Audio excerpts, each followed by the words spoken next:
कधीही त्या ठिकाणी उद्धवजी, तुम्हाला सांगतो की ज्यावेळेस एकदा निवडणुका नव्हत्या, काही नव्हत्या, त्यावेळेस 51 सभा मराठवाड्यात त्यांनी केलं तर त्यावेळेस त्या सगळ्या सभेला मी हजर होतो मराठवाड्यात.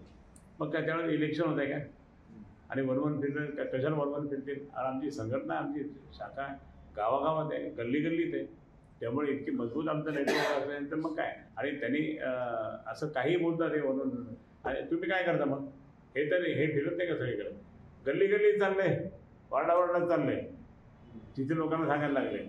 अशा परिस्थिती लोक त्यांना हाकलून देऊ लागले. संभाजीनगरमध्ये अजून उमेदवार ठरत नाही भाजपचा, चंद्रकांत खैरेला घाबरले का?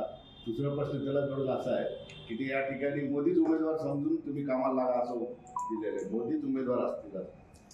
मीही त्या ठिकाणी असं समजतो, आणि मी म्हणजे आमचे उद्धव बाळासाहेब ठाकरेकर की समोर त्या ठिकाणी किती छोटा माणूस असो मोठा असो, आपल्याला मोदीजींना पाडायचं आहे हे धरूनच त्या ठिकाणी आम्ही काम करतो. मोदी उमेदवार समजले तर हा, मग उमेदवार तुम्ही ते म्हणतात ना की मोदी हे आपले उमेदवार आहे असं समजून तुम्ही कामाला लागा, तर मग आमचे कार्यकर्ते म्हणतात की आमच्यासमोर मोदी उभे आहे, त्यांना आपल्याला पाडायचं म्हणून कामाला लागले. राजकारणातील प्रत्येक अचूक बातमीचे सर्वात आधी अपडेट्स मिळवण्यासाठी सरकारनामाच्या सर्व सोशल मीडिया प्लॅटफॉर्मला लाईक, फॉलो आणि सबस्क्राईब करा. तसंच सर्व नोटिफिकेशनसाठी बेल आयकॉन प्रेस करायला विसरू नका.